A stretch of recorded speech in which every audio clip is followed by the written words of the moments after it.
I don't think that if I had won at any other time, I would have been okay with any of the backlash, good or bad. Welcome to MsMojo, and today we're counting down our picks for the RuPaul's Drag Race contestants that have received the most backlash from viewers during or after their time on the show. Some spoilers will be mentioned, so this is your official warning.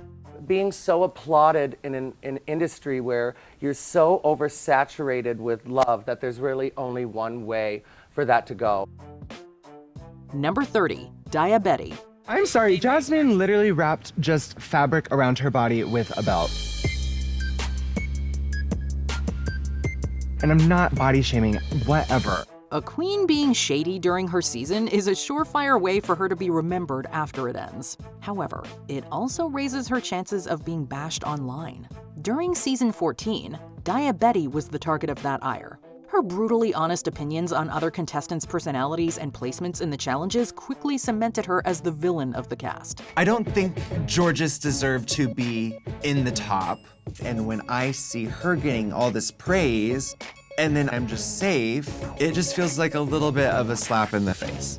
Each week, her on-screen comments were met with waves of backlash from the viewers. From accusations of toxic behavior to death threats, she was sent every bit of hate the fans had to offer. Daya has gotten landslidedly the most unfair amount of hate in terms of death threats, people wishing her not well, people can't stand anything about some of the things she does, and that's not fair, that's not right. Though she addressed it initially, in recent years, she's learned the best way to deal with the trolls is to ignore them entirely. It's just like, I'm not that person, and I feel like everybody has this terrible idea of who I am, and I'm not. I just had my head in the game. Number 29, Zhane. I'm nervous about our team. Aiden was definitely the weakest link. I honestly felt like you didn't really lead us much. Not every queen comes to the show 100% prepared for the challenges or the reaction they'll receive. Zane's lack of performance experience prior to season 12 led to her constantly catching strays from her fellow contestants, fans, and even the celebrity she portrayed during Snatch Game. I have had pretty much everybody in this goddamn place coming for me. And at the end, I was the first to be picked out with you as the weakest. Okay, yeah, I was the one in my group challenge to be dragged by my own teammates. But not dragged. As the weakest link. Each week, she was inundated with mean comments on everything from her wig to her napping during a challenge. She maintained a healthy mindset about the negative comments being aimed at her online, even stating that it didn't matter what people had to say, as they were going to be judgmental one way or another. But don't you feel like this is going to be an issue in front of the judges when it's a fashion ball and not a face category? Well, I'm not just going down there with my face painted and naked. No, for sure. Though it doesn't negate the awful treatment she received, her good attitude about it no doubt made it easier to endure. Number 28, Raven. Oh my God, it's a Raven. I mean, she personally beats Ru's face on the daily. We're in the presence of greatness here, baby. A queen isn't always bashed due to her behavior on the show. Some, like Raven, get raked over the coals over a decade after first appearing on TV. In 2020, the season 2 alum began getting called out over the way she looked. Many fans felt that she was intentionally deepening her complexion with self-tanner and makeup, with some going so far as to accuse her of doing blackface. A lot of queens may not think that I belong in a winner's competition, but I do identify as a winner. Suck it. For years, Raven ignored the comments, even when subsequent appearances throughout the franchise led to more blackfishing allegations. In 2024, she finally addressed the online hate. She denied the claims against her and doubled down on her love for tanning, making it clear that she wouldn't stop no matter what anyone had to say about it. And then I remember, talking to a couple of friends about it, and they were like, that's not what you're doing. And I said, I know that. And they said, well, f them. Who cares? Yeah. And I said, but I don't want to offend anyone. And they were like, that's not what you're doing. Number 27, Brita. The consequences of unfettered online abuse can be deadly. Following her run on season 12, Brita was inundated with constant insults from the fans, especially after fighting with her sister Zhane. We did this last challenge. I felt like, again, I was carrying you. Like, did you give me an over this hot? Well, bitch, at the end of the day, I'm sitting here safe. Do you think that you should be safe? Brita was accused of harassing others, which was ironic given the level of vitriol she endured from the viewers. She claimed to get hundreds of cruel messages a day, ranging from racist attacks to people threatening to hurt her if they saw her in public. I am trying not to lose focus, but it's definitely difficult because Brita can spit when she talks. Affectations. I said talk like a dog. Ruff. It became so intense that she pulled back from social media and even attempted to take her own life. Though she was able to bounce back, the dark moment highlighted just how hateful some people could be over a lighthearted reality series. It was a lot. It was really hard to watch those moments. But I definitely learned a lot. It's not someone who I am constantly. I feel like finally people at the end, since I was sent home, are starting to see like colors of me come out. Number 26, Elliott with 2 T's. She is, in a word, black girl magic. Yeah. That is what she brought. She felt that should be her message. And right. it was, but she did it so elegantly though. Yeah. It wasn't aggressive. Fans will usually take on the mantle of spreading hate towards a contestant, but in some cases, other queens will stoke the flames. Throughout the 13th season, Elliott with 2 T's was hit with accusations of racism, including making insensitive, micro-aggressive comments about her fellow contestants. Those allegations were encouraged by Kandy Muse, who also claimed that she had made transphobic remarks towards Gottmik. When girls come in and they instantly say, oh, my mom was on this season, whatever this season, they usually go home early. Do you think that's gonna affect you? No. As a result, she was painted as a bigot by the fanbase and was referred to by some as Elliott with 3 Ks. Older posts of hers displaying problematic and ignorant behavior added fuel to the fire. She has since addressed and denied the claims, and has stated that the backlash led to her losing friends and bookings alike. And so I missed out on the fan art, I missed out on messages from people. I didn't get to live that part of the experience because I was terrified to go online. Number 25, Mistress Isabelle Brooks. Well, I mean, I'm a lot of things, but a liar's not one, that's all I'll say. A bit of playful shade and competitive energy is often enjoyed, but take it too far and the tides could easily turn. That was the case for Mistress Isabelle Brooks, whose antics on the 10th season of All-Stars were met with intense backlash. And as Nicole said, we're keeping the Brooks in the family, and we're not really related, so here's my point, Georges. I love you, sister. And let me get my badge. Period. And it's given, I'm sorry.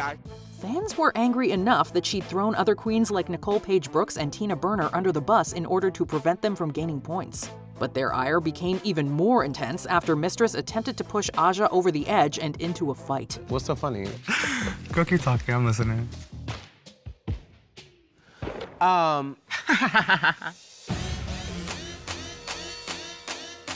Ooh, Mistress, you in danger, girl.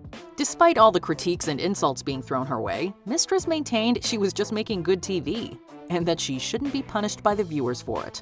When stuff happens on TV, people also don't realize it's always so amplified because you're at home watching it with your people. And they get the sound effects. Yeah, the sound effects and people are messaging you. I remember when it happened, you would retweet it and say something, and all your people were like, she can't come to New York, I'm gonna handle her.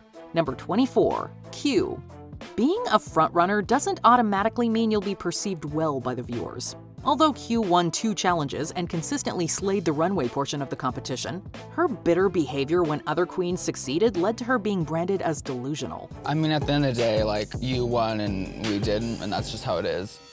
Plain or I deserved that win, or, you know, both of us should have won. None of it makes sense. This led to a slew of hateful comments each week, even after episodes where she did excel. After picking up her 2nd win in the Gothic Design Challenge, fans questioned the decision and once again attacked her talent and personality. Q. Tonight, the ghost of fashion past, present, and future salutes you. Congratulations. You are the winner of this week's challenge. Q bit back, insulting every person that mentioned her before deleting her social media. She later stated that the poor reception altered her experience on the show, and that it took getting offline entirely to heal from it. Because my outfit was all unconventional materials. Ooh, okay. And also I got like perfect critiques. Ooh. And I don't think like Nymphia did. Number 23, Ginger Minj. Since 2015, she's been no stranger to being bashed. During the 7th season of RuPaul's Drag Race, Ginger Minj was called out for her association with the bitter old lady brigade. who fans felt were unnecessarily shady towards younger queens. Miss Kasha Davis, Jasmine, and Kennedy and myself, we just call ourselves the Bitter Old Lady Brigade. But we don't mean any harm, girl, except when we do. A decade later, they turned on her once more. Not for her actions, but rather the producers' perceived ones. Fans and former Drag Race alumni felt she was being favored during the 10th season of All Stars with constant comedy challenges and contentious lip sync wins.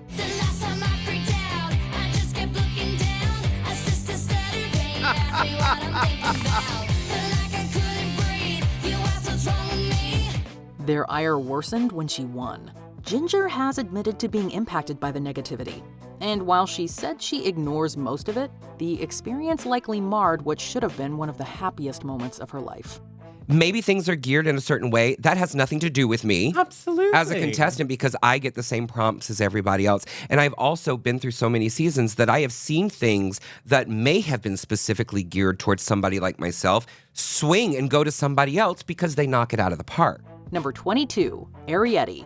Whether it was for her actions on or off screen, she has become one of the most called out queens in recent years. When Arrietty was first introduced in season 17, she was credited for her stellar runway looks. You've achieved sexiness in a very classy way. Construction, beautifully executed. I love the silhouette. It's interesting and very unexpected. The hair choice, beautiful. The paint is stunning.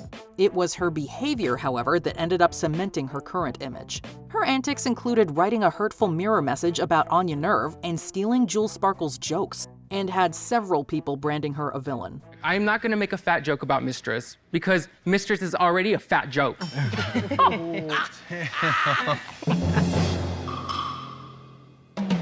Oh my God, she stole my jokes. Things worsened after her season, when she ignited a feud with All-Stars contestant Irene the Alien and hurled baseless allegations against her. Fans rallied against Arrietty in return, which led her to apologize in an attempt to salvage the remnants of her reputation. And I want to sincerely apologize. It was unacceptable behavior for sure, and I'm so sorry. Number 21, Sharon Needles. If you thought winning the competition meant a free pass from being bashed, then think again. When Sharon Needles won the crown back in season 4, she was hailed for breaking down walls for other alternative artists. Tell me about this. I'm kind of going for a Linda Hamilton, Beauty and the Beast, trapped under the city because of an impending nuclear dust cloud and... No, I love all that, but... As the years have gone by, however, her behavior off-screen has led to the fan base turning against her. Throughout the 2010s, claims of her being racist and otherwise bigoted led to some shows being canceled and a stream of online callouts. Being so applauded in an industry where you're so oversaturated with love that there's really only one way for that to go, and that's south. Her reputation took an even larger hit after being accused of grooming a fan and providing them with illicit substances. By the 2020s, multiple petitions were started with the goal of having her title revoked and cut off from the franchise entirely. I don't think I've ever done any damage, you know. Well, but you know, you are a public figure, and so a lot of the words, certain issues have a charge. Number 20, Rebecca Glascock. She is the OG of Drag Race villains. Few queens on the first season had anything nice to say about third place finisher Rebecca Glascock. None of the girls like me. To a casual viewer, it seems harsh. Drag queens can be shady, but it's hard to square the amount of hate she got with anything she actually did on screen. Yeah, she may come across as a tad unprofessional, but throughout the competition, her talent, authenticity, and even her ethics were constantly under question by the other queens. Rebecca deserved to go home. Completely. She was such a controversial figure that even the contestants on the first All-Star season couldn't resist throwing shade her way. And Rebecca Glascock.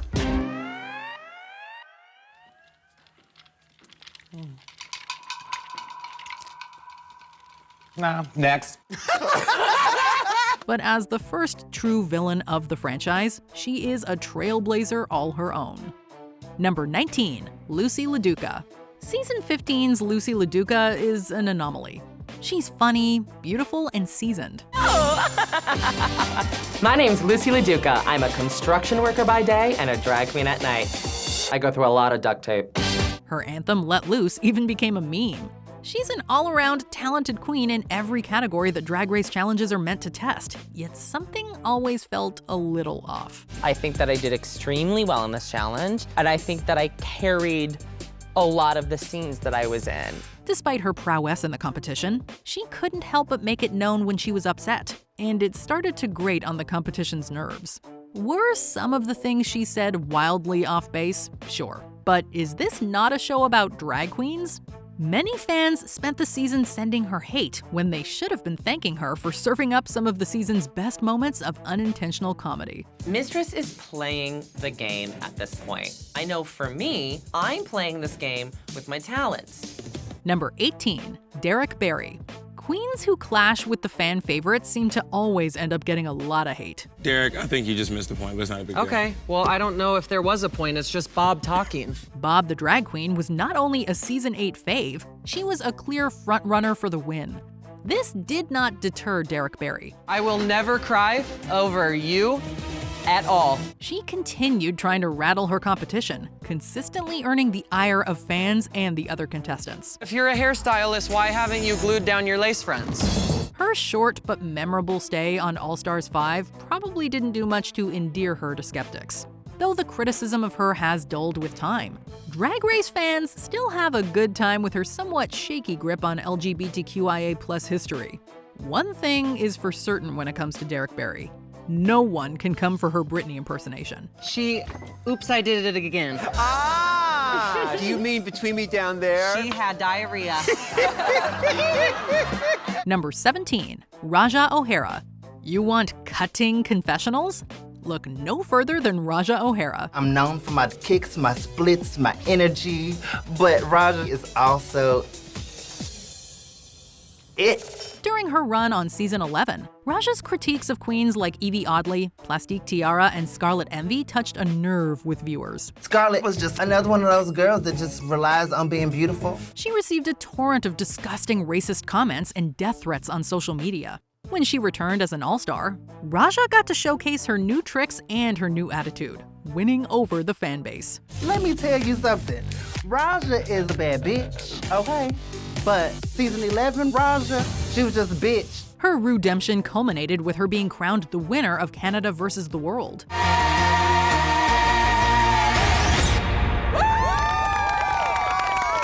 When all is said and done, she may just have one of the most inspirational character arcs in Drag Race history.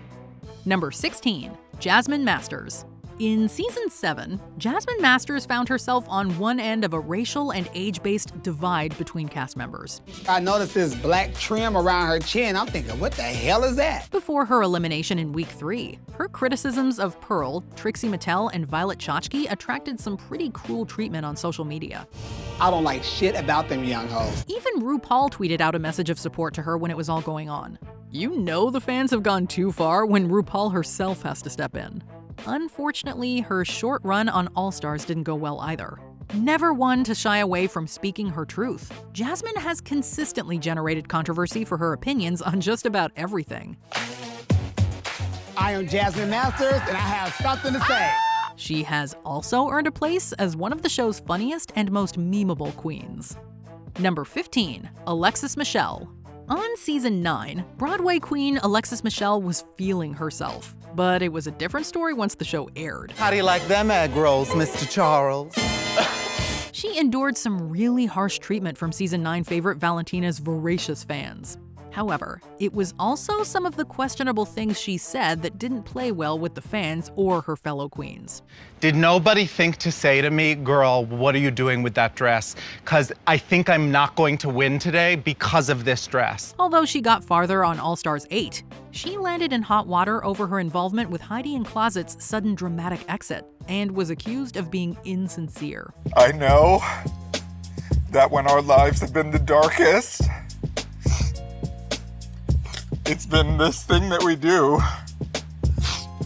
that has saved us. With a fan base as passionate as Drag Race's is, it's easy to imagine how scary it was going back to the show. But even RuPaul had to mention her tendency to cry. A lot. Number 14, Silky Nutmeg Ganache. A lot of fans were excited to see Silky among the season 11 lineup. Her elegance, boisterous personality, and outrageous performance style preceded her. If there's one thing about Silky, she's gonna try to grab the spotlight.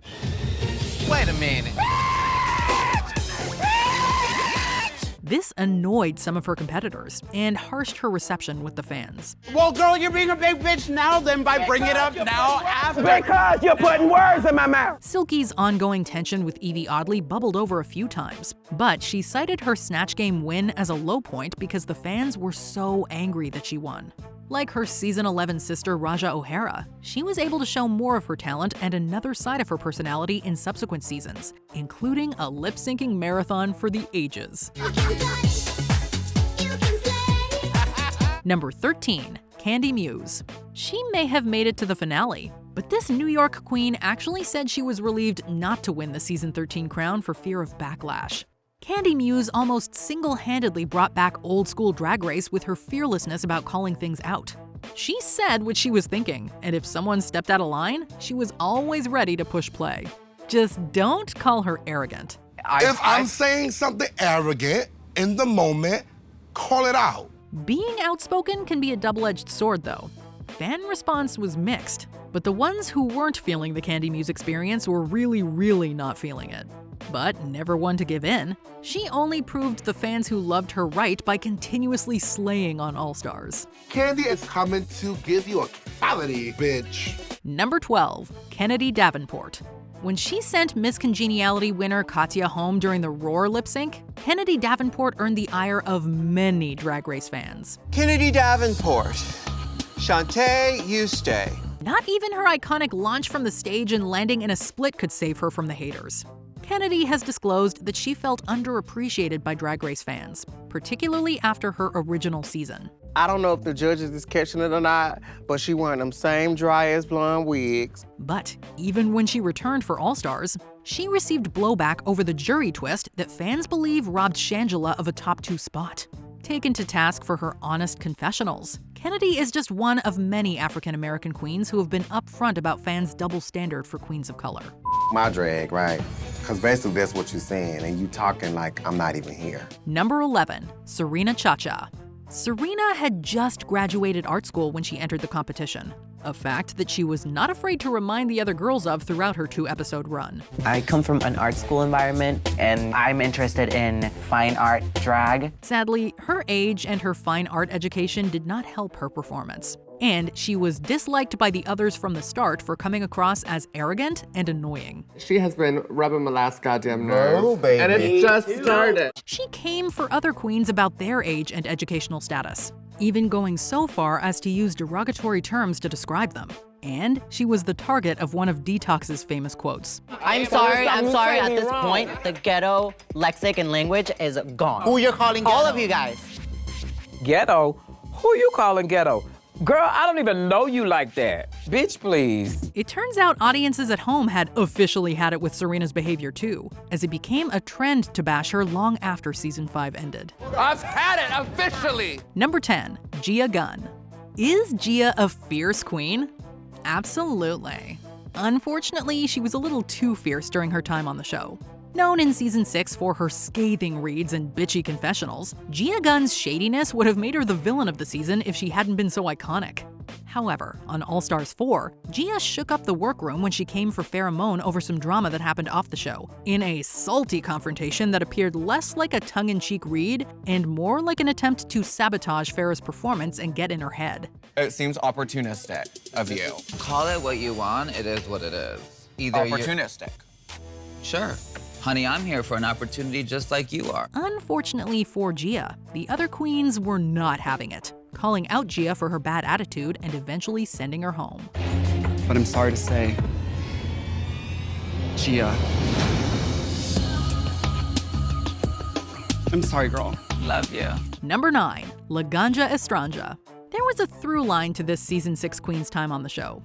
Laganja Estranja was consistently accused of being fake, and even trying to produce a persona that didn't square with who she was. It's a little cheap of you to come for me when I'm already really down, but no surprise there. From cringe comedy to overused catchphrases, Laganja just rubbed everyone the wrong way.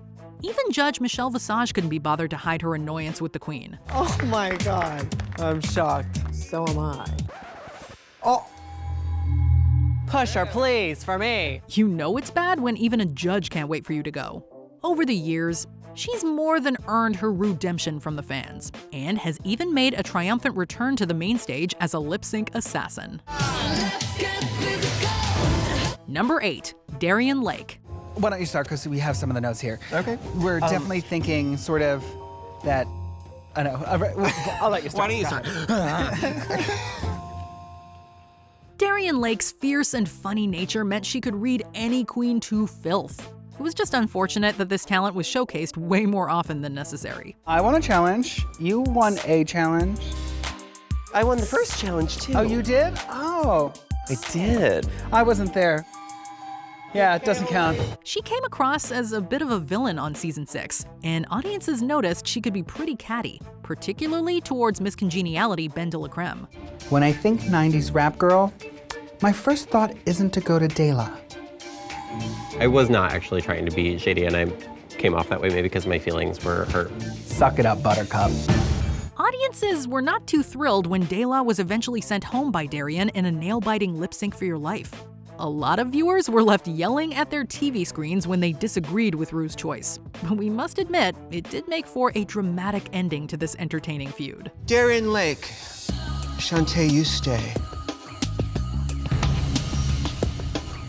You may join the other girls. Number 7, Roxxxy Andrews. I'm Roxxxy Andrews, and I'm here to make it clear. I know you love me, baby. That's why you brought me here. Roxxxy Andrews didn't do herself any favors during her run on season 5 when she repeatedly picked on fan favorite and eventual winner Jinx Monsoon, coming for her looks, her performance, and even her sweet and gentle personality. So what has been your favorite moment throughout this competition? Seeing you in the bottom 2. In All Stars 2, Roxxxy was indeed here to make it clear that she'd changed since season 5, apologizing for her behavior and saying that she was gonna make it right. I was playing messy, so I have a lot to prove. I can compete and win because I deserve it, and not because I'm knocking people out by playing mind games. Although she'd left her bitchiness behind, she was the target of further criticism from fans when she was deemed undeserving of being in the top 4, when bestie troupe Glascock saved her from going home several times over fan favorites like Alyssa Edwards and Tatiana, proving that cliques and Drag Race do not always mix. Unfortunately, I do have to make a decision. It shows Alyssa, I'm sorry. I can't sit home. I'm so sorry. Number 6, Mimi Imfurst.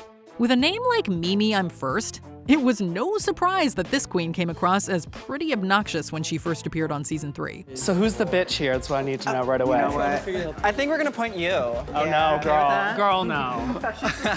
She ain't that slick, honey, Miss Mimi. Before there was Mimi, there was Mariah. For a queen without much screen time, she has had her fair share of drama-filled moments. I've never had a sugar daddy. If I wanted a sugar daddy, yes, I probably could go out and get one because I am what? Sickening. You could never have a sugar daddy because you are not that kind of girl. Her untucked fight with Shangela is still iconic to this day. And we were just as gagged as Ru when Mimi decided to pick up her rival queen during a lip sync for your life, teaching us all that drag is not a contact sport. Mimi, I'm first. Drag is not a contact sport. Unfortunately, she did not manage to redeem herself in All Stars 1, and was criticized by the other girls in yet another Mimi-focused untucked fight that left audiences shook. You, Mimi, I'm first. Mimi, I'm first was number 3 in the voting. I could not believe it. Out of all 50 Do not attack bitches, my fans, bitch. Number 5, the Vixen. The Vixen came to fight, and that's just what she did.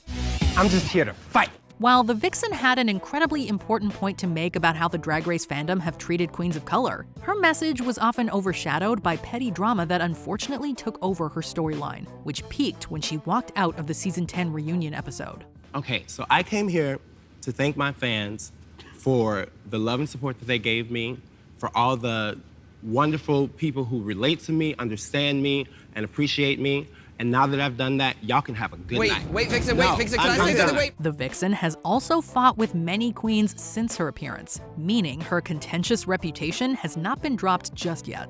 Her most recent Twitter spat with Manila Luzon took a nasty turn when she brought up Manila's late boyfriend Sahara Davenport, in a move that had a lot of viewers declare her canceled.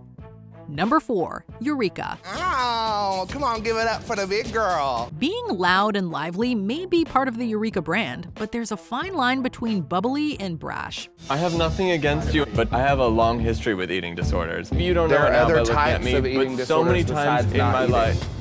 Why are you talking over me, girl? Because I'm upset. When she had another shot at the crown on season 10, the return of her overbearing attitude meant she got a fair deal of bashing. She often interrupted other queens, and at times came across as obnoxiously confident. Oh, God. Oh, missed your workroom. Whether it was a technique to get screen time or her authentic self, a lot of viewers were not impressed, and her behavior since the show has not improved her reputation. She's gotten into many embarrassing fights with other queens online, and recently got into hot water when she declared that she, quote, wished she was black. Yikes.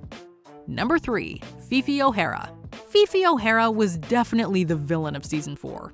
Viewers thought she came across as bitchy and bratty, and she was often accused of attempting to sabotage her fellow queens in the competition. I know that he's gonna mess up if he does, like, serious. I was like, no, you should do serious. I'm tired of Jiggly. She doesn't belong here. Send her ass home. Did you want to help pack his bags? She consistently flew off the handle during disagreements, most famously with winner Sharon Needles, giving us the iconic go back to Party City argument. Tired ass showgirl. A showgirl, at least I am a showgirl, bitch. Go back to Party City where you belong. Despite stating how she wanted redemption when returning for All Stars 2, Fifi unfortunately did not escape the villain edit, again appearing to put doubts into the heads of her competitors and eventually being sent home in what audiences saw as a pretty satisfying moment of revenge. I chose Fifi O'Hara to go home. Tatiana. This was a really difficult decision to make, but with that said, I went with Fifi O'Hara. Number 2, Tyra Sanchez. But why are you talking? Why are you talking? Tyra may have won season 2, but that didn't stop her from becoming one of the most bashed queens of all time. Tyra was not popular in the workroom. She came across as obnoxious and cocky, at times seemingly trying to annoy competitors on purpose to throw them off.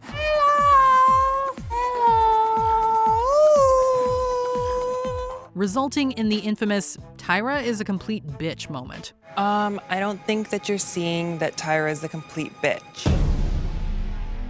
That was frank. Thank you. Since the show, Tyra has had a tumultuous career, with several messy moments on Twitter in particular, sparring with other queens and even telling fans to die slowly. In 2018, many fans reported her to the FBI after fears of violence when she threatened the safety of DragCon, an event that she is now banned from attending. Oh, how the mighty fall. You know, she's really trying to make it look like she's the victim, and it's really bothering me. Before we continue, be sure to subscribe to our channel and ring the bell to get notified about our latest videos. You have the option to be notified for occasional videos or all of them. If you're on your phone, make sure you go into your settings and switch on notifications. Number 1, Sherry Pie. It was a scandal that extended beyond the Drag Race fandom and entered mainstream news. With the fact that there are up to about a dozen people now who've gone on record who have made similar allegations that you don't deny. While many of the queens on this list were criticized for their portrayal in the highly produced, edited cut of a season, this was a series first.